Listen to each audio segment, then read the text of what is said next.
Good morning. നമുക്ക് ഇന്നൊരു snack റെസിപ്പിയാണ് കേട്ടോ. വളരെ ഹെൽത്തി ആയിട്ടുള്ള സ്നാക്കാണ്. കുറച്ച് തേങ്ങാപ്പാലൊക്കെ പിഴിഞ്ഞെടുക്കണം. അതോർത്തിട്ട് ആരും ബുദ്ധിമുട്ടൊന്നും വിചാരിക്കണ്ട കേട്ടോ. നമ്മുടെ ഗോതമ്പൊടിയും പഴവും ചേർത്തിട്ടൊരു ഏത്തപ്പഴം ഗോതമ്പ് പാൽ കൊഴുക്കട്ടയാണ്. ഇത് നമുക്ക് തേങ്ങാപ്പാലിലും ചെയ്യാം, പശുവിൻ പാലിലും ചെയ്യാം. പക്ഷെ കൂടുതൽ ടേസ്റ്റ് തേങ്ങാപ്പാലിൽ ചെയ്യുമ്പോഴാണ്. അപ്പോൾ നിങ്ങൾക്ക് എളുപ്പത്തിന് വേണമെങ്കിൽ പശുവിൻ പാലിൽ ചെയ്തോളൂ, ഇല്ലെങ്കിൽ തേങ്ങാപ്പാലിൽ തന്നെ ചെയ്യുക. അപ്പോഴാണ് ടേസ്റ്റ് കൂടുതൽ ഉണ്ടാവുക. പിന്നെ പഞ്ചസാര ചേർക്കേണ്ട, ശർക്കര മാത്രം ചേർത്തിട്ട് ഉണ്ടാക്കുക. അപ്പോൾ എങ്ങനെയാണ് നമ്മുടെ ഗോതമ്പ് പഴം പാൽ കൊഴുക്കട്ട തയ്യാറാക്കുന്നതെന്ന് നോക്കാം. നമുക്ക് നമ്മുടെ ഇൻഗ്രീഡിയൻസിൽ ആദ്യത്തെ ഇൻഗ്രീഡിയൻ്റ് ആയിട്ടുള്ള ഏത്തപ്പഴം നോക്കാം. ഏത്തപ്പഴം നല്ല പഴുത്ത ഏത്തപ്പഴമാണ്. അത് നമ്മൾ ആവിയിൽ വേവിച്ചെടുത്തിട്ടുണ്ട്. ഇനി ഇതൊന്ന് ചെറിയ പീസുകളായിട്ട് ഇതുപോലെ കട്ട് ചെയ്ത് വയ്ക്കുക. എന്താണെന്ന് വെച്ചാൽ ചൂടൊന്ന് കുറയാൻ വേണ്ടിയാണ് നമ്മൾ ഇതുപോലെ ചെറുതായിട്ട് കട്ട് ചെയ്ത് വയ്ക്കുന്നത്. അപ്പോൾ നല്ല ചൂടോടുകൂടി തന്നെ നമ്മൾ മിക്സിയിൽ അടിച്ചിട്ടുണ്ടെങ്കിൽ മിക്സിയുടെ ബ്ലേഡിൻ്റെ മൂർച്ച കുറഞ്ഞു പോകും. അതുകൊണ്ടാണ് നമ്മൾ ചെറിയ പീസുകളായിട്ട് കട്ട് ചെയ്യുന്നത്. ഇതിനി മിക്സിയുടെ ജാറിൽ വെള്ളം ചേർക്കാതെ നന്നായിട്ടൊന്ന് അരച്ചെടുക്കണം കേട്ടോ. അപ്പോൾ ഇതാണ് നമ്മുടെ ഫസ്റ്റ് ഇൻഗ്രീഡിയൻറ്റ്. ഇനി നമുക്ക് ഏത്തപ്പഴം മാറ്റി വയ്ക്കാം. അടുത്തടുത്ത ഇൻഗ്രീഡിയൻസ് എന്തൊക്കെയാണെന്ന് നോക്കാം. പിന്നെ ഞാൻ എടുത്തിരിക്കുന്നത് 1/2 കപ്പ് തേങ്ങ ചിരവിയത്, 100 ഗ്രാം ശർക്കര, 1/2 കപ്പ് വെള്ളത്തിൽ മെൽറ്റ് ചെയ്തെടുത്തത്, പിന്നെ തേങ്ങയുടെ 1/4 പാലാണ്, 1/2 കപ്പ് 1/4 പാലും 1/2 കപ്പ് 2/2 പാലും എടുത്തിട്ടുണ്ട്.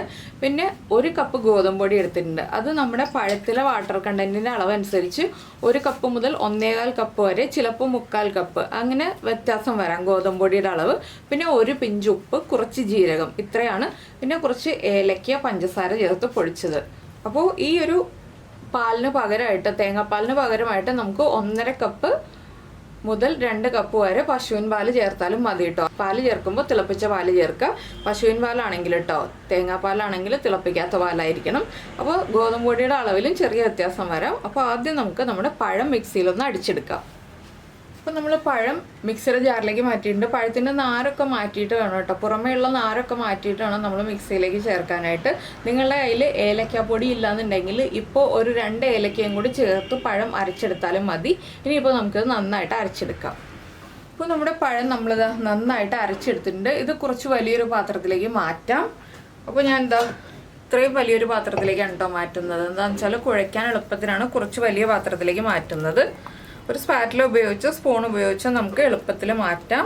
ഇനി ഇതിലേക്ക് കുറച്ച് ഇൻഗ്രീഡിയൻസ് നമുക്ക് ചേർക്കാനുണ്ട്. നമ്മൾ പഴം മുഴുവൻ നമ്മുടെ വലിയ പാത്രത്തിലേക്ക് മാറ്റി. ഇനി നമ്മൾ ഇതിലേക്ക് 1 പിഞ്ച് ഉപ്പ് ചേർക്കാൻ പോവുകയാണ്.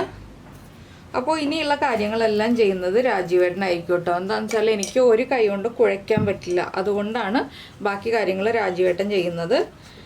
അപ്പോൾ എൻ്റെ കൈയുടെ അവസ്ഥ നിങ്ങൾക്ക് എല്ലാവർക്കും അറിയാമല്ലോ. ഇതാണ് എൻ്റെ കൈയുടെ അവസ്ഥ. അതുകൊണ്ടാണ് കേട്ടോ ഞാൻ കുഴയ്ക്കുന്നില്ല എന്ന് പറഞ്ഞത്. ഒരു 1/2 ടീസ്പൂൺ നല്ല ജീരകം, നമ്മുടെ ക്യൂമിൻ സീഡ്സ് ചേർത്തിട്ടുണ്ട്. പിന്നെ നമ്മൾ എടുത്തു വെച്ചിരിക്കുന്ന തേങ്ങ ചിരവിയത്, അത് നമ്മുടെ ഇഷ്ടത്തിനനുസരിച്ച് ചേർക്കാം. കൂടുതൽ തേങ്ങ വേണമെങ്കിൽ കൂടുതൽ ചേർക്കാം, കുറച്ച് തേങ്ങ മതിയെങ്കിൽ കുറച്ച് ചേർക്കാം. പിന്നെ ഞാനിപ്പോൾ ഒരു 3/4 കപ്പ് ഗോതമ്പ് പൊടി ആദ്യം ചേർക്കുന്നുണ്ട്. ഇത്രയും ചേർത്തിട്ട് കുറച്ച് നെയ്യും കൂടി ചേർത്ത് നമുക്കൊന്ന് കുഴച്ചെടുക്കാം.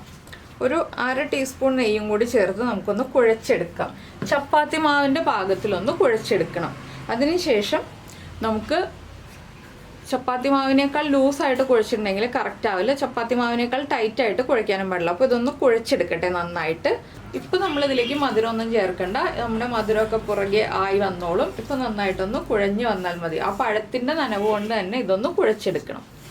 ഇപ്പോൾ നമ്മളിതാ നമ്മുടെ മാവ് നന്നായിട്ട് കുഴച്ചെടുത്തിട്ടുണ്ട്. ഇനി നമുക്ക് കയ്യിൽ നെയ്യ് തടവിയ ശേഷം ചെറിയ ബോൾസായിട്ട് ഉരുട്ടിയെടുക്കാം. തീരെ ചെറുതുമല്ല, ഒരുപാട് വലുതല്ല, ഒരു മീഡിയം വലിപ്പമുള്ള ബോൾസായിട്ട് ഉരുട്ടിയെടുക്കാം. അപ്പോൾ നമ്മൾ നെയ്യ് തടവിയ ഒരു പാത്രത്തിലേക്ക് വേണം നമ്മൾ ഈ ഒരു ബോൾസ് ഉരുട്ടി വയ്ക്കാനായിട്ട് കേട്ടോ. അപ്പോൾ നമുക്ക് ആദ്യം ഉരുട്ടി തുടങ്ങാം. 2 കയ്യിലും നെയ്യ് തടവിയിട്ട് വേണം നമ്മളിങ്ങനെ ഉരുട്ടിയെടുക്കാനായിട്ട്. അതുപോലെ തന്നെ നമ്മൾ വയ്ക്കുന്ന പ്ലേറ്റും നെയ്യ് തടവിയതായിരിക്കണം. ഇഷ്ടമുള്ള ഷേപ്പിൽ ഉരുട്ടാട്ടോ. നമ്മളിത് കുക്കായി വരുമ്പോൾ ആ ഷേപ്പൊന്നും നമ്മൾ നോക്കേണ്ട ആവശ്യമില്ല. കണ്ടോ, ഈ ഒരു വലിപ്പത്തിൽ നമുക്ക് ഉരുട്ടിയെടുക്കാം. അപ്പോൾ ഇതുപോലെ എല്ലാം ഉരുട്ടി നമുക്ക് പ്ലേറ്റിലേക്ക് വയ്ക്കാം. അപ്പോൾ നമ്മുടെ കുട്ടി ബോൾസൊക്കെ ഇതാ റെഡി ആയിട്ടുണ്ട്. ഇനി നമുക്കിത് കുക്ക് ചെയ്യാം. കുക്ക് ചെയ്യുന്നത് എങ്ങനെയാണെന്ന് വെച്ചിട്ടുണ്ടെങ്കിൽ നമുക്കൊരു പാൻ വെച്ചിട്ട് ബാക്കിയുള്ള കാര്യങ്ങൾ പറയാം. അപ്പോൾ നമ്മൾ പാനിലേക്ക് ശർക്കരപ്പാനി ഒഴിച്ചു കഴിഞ്ഞു. ഇതിൻ്റെ കൂടെ തന്നെ ഇനി നമുക്ക് നമ്മൾ എടുത്തു വെച്ചിരിക്കുന്ന 2/2 പാലുണ്ടല്ലോ, ഈ 2/2 പാലും കൂടി ആഡ് ചെയ്ത് കൊടുക്കാം. 2/2 പാലും ശർക്കരപ്പാനിയും കൂടി ചേർത്തിട്ട് ഒന്ന് തിളച്ച് വരുമ്പോഴാണ് നമ്മൾ ഇതിലേക്ക് ബാക്കിയുള്ള കാര്യങ്ങൾ ആഡ് ചെയ്യുന്നത്. ഇപ്പോൾ നമ്മുടെ ബോൾസ് ഇതാ ഞാൻ ശർക്കരപ്പാനിയും തേങ്ങാപ്പാലും ചേർന്ന മിക്സിലേക്ക് ഇട്ട് കൊടുക്കാൻ പോവാണ്. നമ്മുടെ മിക്സ് പതുക്കെ തിളച്ചു തുടങ്ങി കേട്ടോ. അപ്പോൾ പതുക്കെ ഇട്ട് കൊടുക്കുക. എന്താണെന്ന് വെച്ചാൽ പരസ്പരം ഒട്ടിപ്പിടിക്കാതെ ഇട്ട് കൊടുക്കണം. അതുകൊണ്ട് ചെറിയൊരു ഗ്യാപ്പ് ഇട്ടിട്ട് ഇട്ട് കൊടുക്കുക. എന്താണെന്ന് വെച്ചാൽ 1, 2, 3 ബോൾസ് ഇടുക, തിളയ്ക്കാനുള്ളൊരു ടൈം ഇട്ട് കൊടുക്കുക. പിന്നെ നമുക്ക് അടുത്ത സൈഡിലേക്ക് നീക്കിയിട്ട് വീണ്ടും ഇട്ട് കൊടുക്കുക. അങ്ങനെ നമ്മൾ കുറച്ച് ഗ്യാപ്പ് ഇട്ടിട്ട് ഇട്ട് കൊടുക്കുക. ഇനി ഞാനിത് മുഴുവൻ ഇട്ട് കൊടുക്കട്ടെ. അപ്പോൾ നമ്മുടെ ശർക്കരപ്പാനിയും തേങ്ങാപ്പാലും ബോൾസും എല്ലാം ചേർന്ന് നന്നായിട്ട് തിളയ്ക്കുന്നുണ്ട്. ഈ സമയത്ത് നമ്മളൊരു 1/2 ടീസ്പൂൺ ഏലക്കപ്പൊടി ചേർക്കണം. ഇത് ബോൾസ് ഇട്ടിട്ട് ഉടനെ ഇളക്കി കൊടുക്കരുത് കേട്ടോ. നമ്മൾ പതുക്കെ ഒന്ന് പാൻ ചുറ്റിക്കാനേ പാടുള്ളൂ. പക്ഷേ ചുറ്റിച്ചിട്ട് നമ്മൾ ഫ്ലെയിം കുറച്ച് ലോ ഫ്ലെയിമിൽ, ചെറിയ ബർണറിൽ ലോ ഫ്ലെയിമിൽ വെച്ചിട്ട് നമ്മളിനി അടച്ചു വെച്ചോ തുറന്നു വെച്ചോ കുക്ക് ചെയ്യുക. ഞാൻ തുറന്നു വെച്ചിട്ട് തന്നെയാണ് കുക്ക് ചെയ്യുന്നത്. ഇതുപോലെ ഇതാ ഇങ്ങനെ ഒന്ന് ചുറ്റിച്ചു കൊടുക്കുക. പക്ഷെ ലോ ഫ്ലെയിമിലായിരിക്കണം വയ്ക്കേണ്ടത്. ഇനി ഒരു 10 മിനിറ്റ് ലോ ഫ്ലെയിമിൽ കിടന്ന് ഈ തേങ്ങാപ്പാലും ശർക്കരപ്പാനിയും ഒക്കെ ആ ബോൾസ് ഒന്ന് അബ്സോർബ് ചെയ്യട്ടെ. അതിന് ശേഷം ഉള്ള പാകം നമുക്ക് കാണാം. അപ്പോൾ നമ്മുടെ ബോൾസൊക്കെ ഇതാ വലുതായി, നമ്മുടെ ഗ്രേവിയൊക്കെ വറ്റി കുറുകി വന്നിട്ടുണ്ട്. ഇനി ഒരുപാട് അങ്ങോട്ട് വറ്റിപ്പോണ്ട, പിന്നെ നമുക്ക് ഗ്രേവി ഉണ്ടാവില്ല. ഇനി നമുക്കിതിലേക്ക് ഫ്ലെയിം കുറച്ച് വെച്ചിട്ട്, ഏറ്റവും കുറച്ച് വെച്ചിട്ട് നമ്മുടെ 1-ാം പാല് ചേർത്ത് കൊടുക്കാം. 1-ാം പാല് ചേർത്തിട്ട് പിന്നെ തിളപ്പിക്കരുത്, ഒന്ന് ചൂടായി വരാനേ പാടുള്ളൂ. അപ്പോൾ 1-ാം പാല് ചേർത്തിട്ട് കൈയെടുക്കാതെ ഇളക്കി കൊടുത്ത് മിക്സ് ചെയ്തെടുക്കാം കേട്ടോ. നന്നായിട്ടൊന്ന് ചൂടായി വരുന്നത് വരെ ഇളക്കി കൊടുക്കുക, തിളപ്പിക്കാതെ ശ്രദ്ധിക്കുക. അപ്പോൾ എങ്ങനെയുണ്ട് നമ്മുടെ ഈ ഒരു സ്നാക്ക്? വളരെ ഈസിയാണ്, അതുപോലെ തന്നെ ടേസ്റ്റിയാണ്, ഹെൽത്തിയാണ്. നിങ്ങൾക്ക് ഈവനിങ്ങിൽ വളരെ ടേസ്റ്റി ആയിട്ടും ഹെൽത്തി ആയിട്ടും കുട്ടികൾക്ക് ഉണ്ടാക്കി കൊടുക്കാൻ പറ്റുന്നതാണ്. പഴം കഴിക്കാത്ത കുട്ടികളെ ആണെങ്കിലും പഴം കഴിപ്പിക്കാൻ പറ്റിയ ഒരു വഴിയാണ്.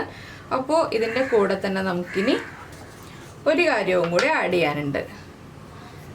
ഒരു 1/2 ടീസ്പൂൺ അല്ലെങ്കിൽ 3/4 ടീസ്പൂൺ, ഞാനിപ്പോൾ 3/4 ടീസ്പൂൺ ചേർക്കുന്നുണ്ട് നമ്മുടെ ഏലക്കപ്പൊടി. ഏലക്കയുടെ ഫ്ലേവർ താല്പര്യമുണ്ടെങ്കിൽ 3/4 ടീസ്പൂൺ ചേർക്കാം, ഇല്ലെങ്കിൽ 1/2 ടീസ്പൂൺ ചേർത്താൽ മതി. ഏലക്കപ്പൊടി ലാസ്റ്റ് ഇതുപോലെ ചേർത്ത് കൊടുത്തിട്ട് ഒന്ന് ഇളക്കുക. നന്നായിട്ടൊന്ന് ആവി വരുമ്പോൾ ഫ്ലെയിം ഓഫ് ചെയ്തിട്ട് സെർവ് ചെയ്യാം. ഇത്രയേ ഉള്ളൂ നമ്മുടെ പഴം ഗോതമ്പ് കൊഴുക്കട്ട.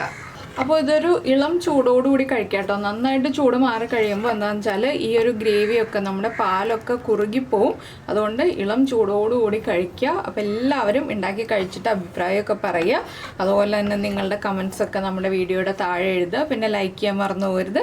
പിന്നെ നമ്മുടെ ചാനൽ ആദ്യമായിട്ട് കാണുകയാണെങ്കിൽ നമ്മുടെ വീഡിയോ പ്രസൻറ്റ് ചെയ്യുന്ന രീതിയൊക്കെ ഇഷ്ടമായി എന്നുണ്ടെങ്കിൽ നമ്മുടെ ചാനലൊന്ന് സബ്സ്ക്രൈബ് ചെയ്ത് സപ്പോർട്ട് ചെയ്യണേ. അപ്പോൾ ഇത് ഇങ്ങനെ ഇളക്കിക്കൊണ്ടിരുന്നാലും പൊടിഞ്ഞൊന്നും പോയില്ല കേട്ടോ. കറക്റ്റായിട്ട് കുക്കായിട്ടുണ്ടെങ്കിൽ ഒട്ടും തന്നെ പൊടിഞ്ഞു പോയില്ല. പിന്നെ കുക്കായോ ഇല്ലയോ എന്ന് അറിയാനായിട്ട് നമ്മൾ ഇതുപോലെ എടുത്തിട്ട് ഒരു ഫോർക്ക് യൂസ് ചെയ്തിട്ട് ഒന്ന് കട്ട് ചെയ്ത് നോക്കുകയാണെന്നുണ്ടെങ്കിൽ ഫോർക്കിൽ ഒട്ടും പിടിക്കാതെ കട്ടാവുന്നുണ്ടെങ്കിൽ കറക്റ്റായിട്ട് കുക്കായിട്ടുണ്ടെന്നാണ്. അപ്പോൾ എന്തായാലും നമുക്ക് നമ്മുടെ അടുത്ത റെസിപ്പിയുമായിട്ട് അടുത്ത ദിവസം വീണ്ടും കാണാം.